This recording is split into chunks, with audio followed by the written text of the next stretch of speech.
Welcome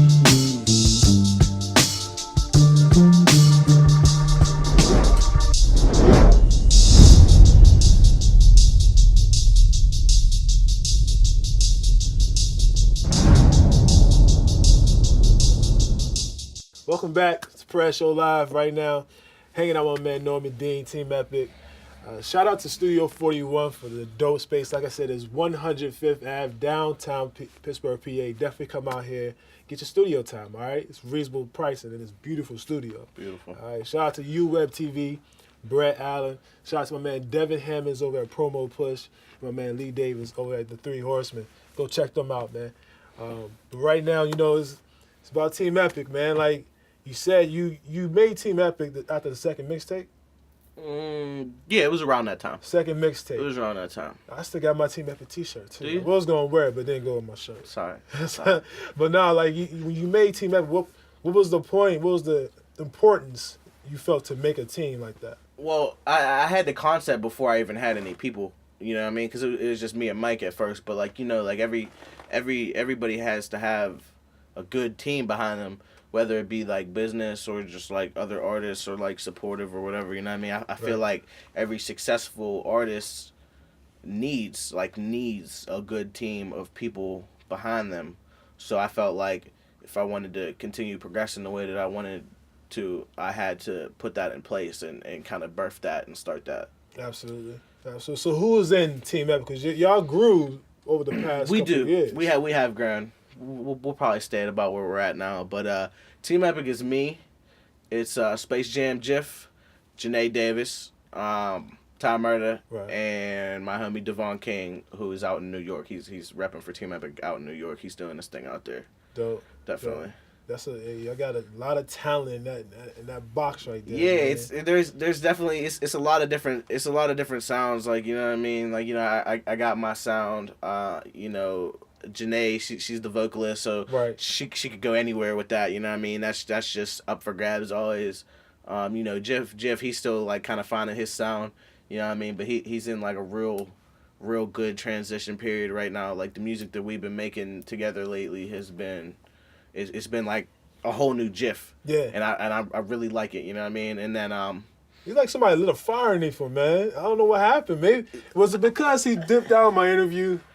I don't know. See, but like I be like I had to give him a little bit of push, a little motivation too, like in order to do that. Cause I told him I was like, you know what I mean? Cause like he got like some like trappish records, you know what I mean? And like those are cool. But like I told him just personally, we were having a conversation. I was like, bro, I want to hear, I kind of want to hear like something else from you. I mean, I don't want to hear like trap Jiff. Like I want to hear you branch out.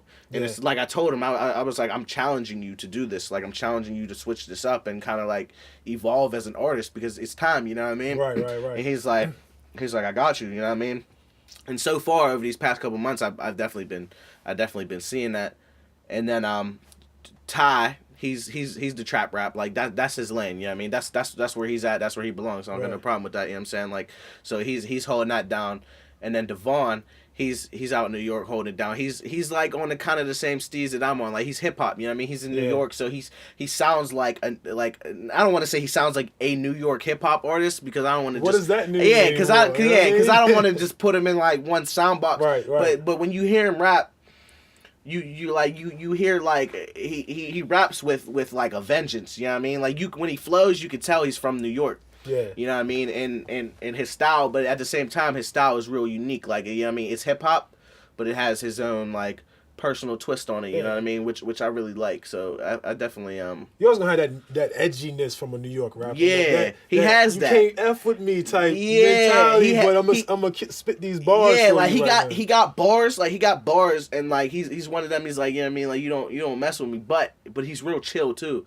Like, you know what I mean? Like there's levels to the man. Yeah. So it just depends on like what you're getting from what, you know what I mean? Right, depends what track he feels. Yeah, what track he's doing, or and whatever that be, you know what I mean? Like, but definitely he has a lot of potential, as well as the rest of Team Epic. You know what I mean? I feel like everybody in the team has the potential to go out and like just shine as a solo artist and you know what I mean, just get out there and make money and continue to progress. You know what I mean? So that's a big goal of mine, is to do what I can to make that happen this year.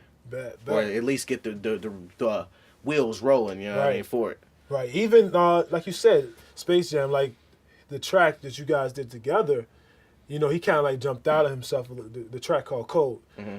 It's at 53K right now. You know what I'm saying? Listens on SoundCloud. Mm-hmm. That's pretty impressive. Yeah, it's up there. It's up there. Yeah, it's definitely. I was glad I was able to get him on that joint because that's a nice introduction to a lot of my fans, or like to his music. You know what I mean? So that's like for all my fans who don't already know who he is. You know what I mean? Right. That's just a way for them to get on that. You know what I mean? So I mean because that's I want my fans to be fans of everybody in Team Epic. You know what I mean? So I'm just trying to kind of like keep introducing different people in whatever way I can, you know what I mean? Just whatever's beneficial to the rest of the team. So when you got back from A3C, you did something. You did a verse. You know what I mean? When you got back home, you did a verse that you said you almost missed out on. Yeah, almost missed out on it. Now, this person, like, you know, I'm a little older. Yeah. You know what I mean? So Brand Nubian was somebody that I was listening to all the time. Yeah. Puba, and you did a track with Sadat X. Uh-huh. You know, with a couple other, like, you know, boom bap artists from Sadat X, Sean Brown. Right, Sean Brown.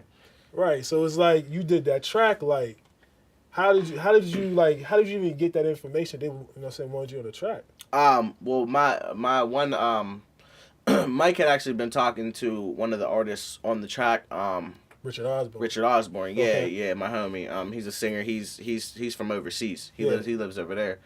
And they had been talking, you know what I mean, for a little while and just conversating, and I was like, all right, you know what I mean, I'm gonna hit him up. I'm gonna talk to him too.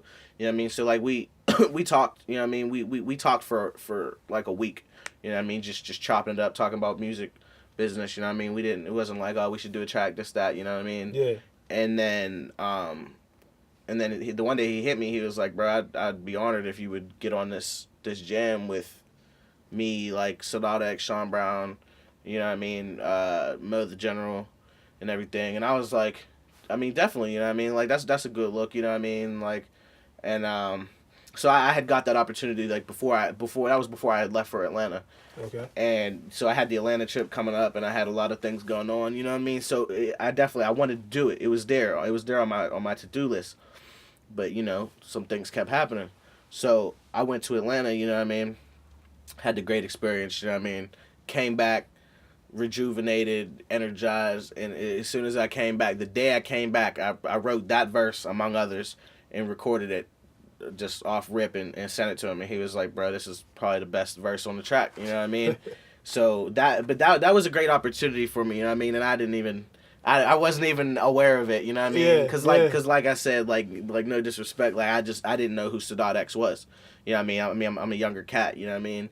And a lot of people, like when that joint came out, like a lot of the like older hip hop heads from around the burg that I know, like that I talked to, they're like yeah, that's big, you know what I mean? Like that's big, like he's a legend, and I was like, word, you know what I mean? Like it's kind of like I didn't fully realize what it was until after the fact, but it was. I'm definitely glad I was able to do that. That was a good look. Definitely. That was a great look, definitely. Yeah, because you said that actually, like, it got you on DJ booth. It did. It got me another door. Yeah, it got me my my debut on DJ booth, and like from then they just been picking up all my solo stuff too. So that's dope. That was definitely good. And like I said, I almost missed the deadline on that. So you know what I mean. You never know what opportunities might open up doors to other things. So you definitely just can't pass up on anything. That was definitely a lesson for me. I'm glad I didn't miss that one. It was crazy because I got the email. When I got the email, I was just reading the names.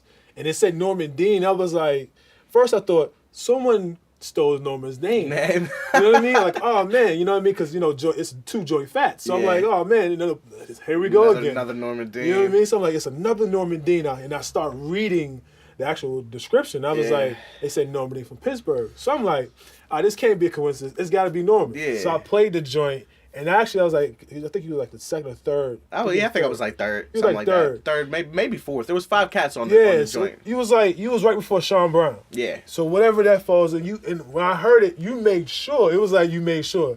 Pittsburgh, PA, Norman Dean team effort. You put that out there. I had to. You know what I mean? It's one of them shameless plugs. Like Yeah. I had to put my city on in that jam. You know what I mean? I didn't want to just get on there, spit my verse, get off. Like I had to let it be known where I was from. You know what I mean? What I'm coming from and who I'm repping. You know what I mean? It's smart, man. All day. I mean, you know, if I'm getting on a joint like that with like some bigger artists who are like all from, you know what I mean, one's from New York, one's from like Massachusetts, one's from overseas. Like I gotta put on for my city, you know what I mean? Because everybody from those places who's listening to it, they're gonna be like, all right, this guy's from Pittsburgh. Like he, you know what I mean, he let it be known. So, right.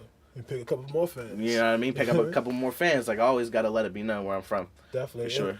The other joint, like we talked before, the Blue Dreams EP that didn't happen. Mm-hmm. The jazz EP, the iconic EP that didn't happen. You did a track called Blue Dreams. We did an interview down at your basement. Yeah. Down in your studio. My fault. Down in the studio. Team Epic. It's not a basement, by the way. All right, so we did the interview. I'm thinking he's going to drop this joint soon. What happened?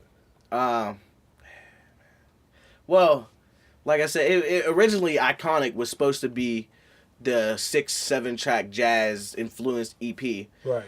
But then like I had got like half the tracks done for it, and I just started to think. I was like, I feel like this could be so much more. You know what I mean? I was like, I think I might make this into like a full project and kind of expand it outside of just saying it's like I stopped calling it a jazz EP because I wanted to make it a little bit more versatile. You know what I mean? So I decided that was going to be a full length project, and you know, Blue Dreams was the first cut off of that at the time. And then I started working throughout the year, and I was making a lot of music, and I was putting out a lot of music, but the music that I was making and putting out wasn't the sound that I want for Iconic. You know what I mean? I'm proud of all the music that I put out. It's all good music, but it wasn't the specific sound that I was looking for that project. So that's why I didn't drop in 2014. You know what I mean? With all the music I dropped last year, I could have dropped a project. I could have dropped 2 projects, but it wasn't about that. It's about getting the material out when it's ready, at the level that it's ready. You know what I mean? I want it to be perfect. You know what I mean? So even if I had to wait till 2016 to drop it, I would. I'm not. It's gonna be out this year. Okay. But if I had to wait a whole another year to perfect it, I'd best believe I would, because there's no rush on greatness. So track that you made, Demons. You switched up your voice. Yeah. I was at Boom Concepts, and you did the last track, and I told you, I put it like, yo, that the way you switch your voice up right there, that's crazy. You know, other people, like I said, yo, I don't know if people listen to tracks like they used to, but when someone switches their voice up, especially at a showcase like that, it catches everyone's ear. You know what I mean? Some people just listen to the songs, like, he just sound different on this song. Like, nah, he doesn't normally sound like this. Yeah. But when you switch your voice up on this Demons track, like, the direction that you took on that one, I would say that was a plus, B. I give you that. That's definitely a good track right there. Yeah, that jam was that was probably like one of my most like influential songs, because that at the time that I made that was a time where it was in the midst of like all the publication about like Ferguson and everything like that goes with that was happening all over the country and everything, and I've at the time, like, and still now, but like at that time I was just feeling really strongly about everything that was going on. You know what I mean? Like as a young black man, because with those things happening, you can't help but not feel safe at times. You know what I mean? Right. So that was, all that stuff was just weighing on my heart really heavy. You know what I mean? So that's why I felt like I had to take a different approach and express that and let people know. But I didn't want to do it in the usual way. I had to switch it up. I had to make sure that you feel the emotion and really feel how I feel about it. Right. You know what I mean? So that had a lot to do with it. You know what I mean? That song was 100% influenced by things that were happening in our world. Yeah. And that's one of my realest songs to date. Yeah, because you actually said it. I could get killed by a cop. You know what I'm saying? Like, I was like, yo, like, said, and cops killing kids made me feel like I need guns. Like, you know what I mean? I seen like a 12-year-old got shot by a cop because in Cleveland, because he had like a toy gun or some candy or something. Like, you know what I mean? Like, it's just stuff like that, you know? And it just makes you feel like nobody's safe, you know what I mean? Anything could happen. So that was it was definitely a lot that went into that, a lot of emotion and a lot of real life happenings. Yeah, definitely. I mean, cause you remove yourself, like you're in Pittsburgh. We know this is probably like the racist city in the U.S. Period. It's like one of the racist cities. Period. Mm.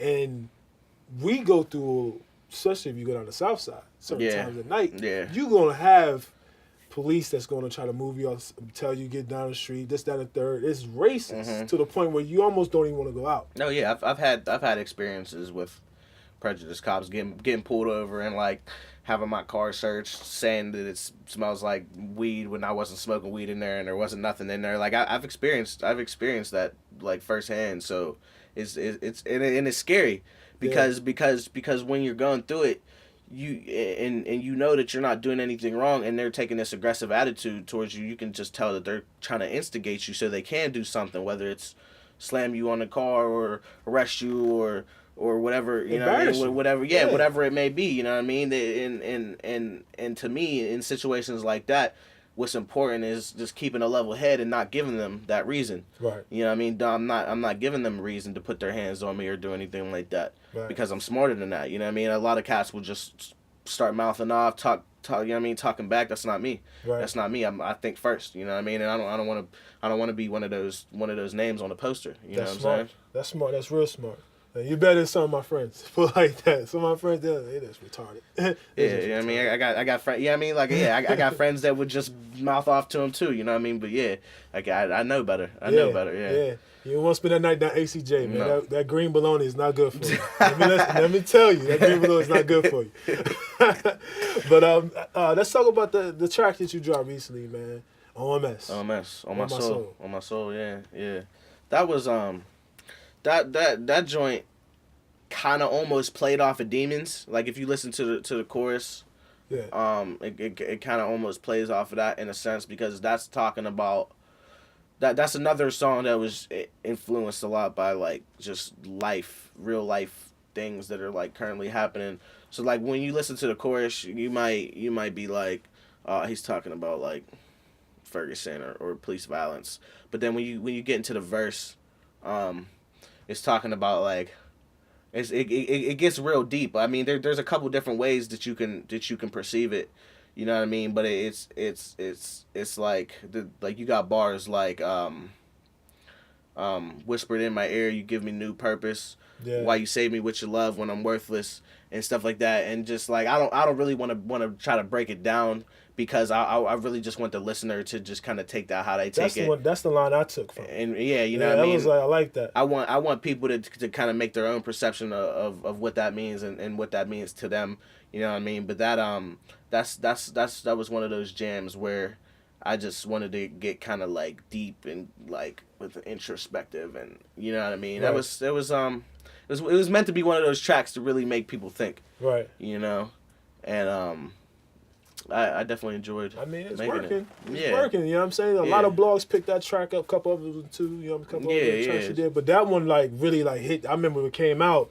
Like I remember seeing on Twitter like it was blowing up everywhere. Mm-hmm. You know what I mean? You all hip hop, DJ Booth. Mm-hmm. You know what I mean? A lot of other cats was getting it. I knew hip hop. All that. Yeah. You was definitely getting. It was spinning. Mm-hmm. It was definitely spinning. Getting the spins, That's definitely what's up, man. You got a couple joints out. I know a couple radio stations picked it up as well. Mm-hmm. Not in Pittsburgh. Pittsburgh, you need to work on that. It's all right. You know what I mean? You gotta work on that, Pittsburgh. Work on it, you know? You know what I mean? Quit playing around out here. Yeah, right. But the tracks was just, you know what I'm saying, picking up. And now, man, you looking at tours I'm here. Yeah. Yeah, so, me and the homie Beatty, I'm sure everyone knows who Beatty is. Me and the homie Beatty, we're actually going on tour in the spring. Okay. I can't say how many cities yet. Because still working out the details. Yeah, I mean we're still in the midst of working out the details, but we definitely will be on tour at least 5 cities.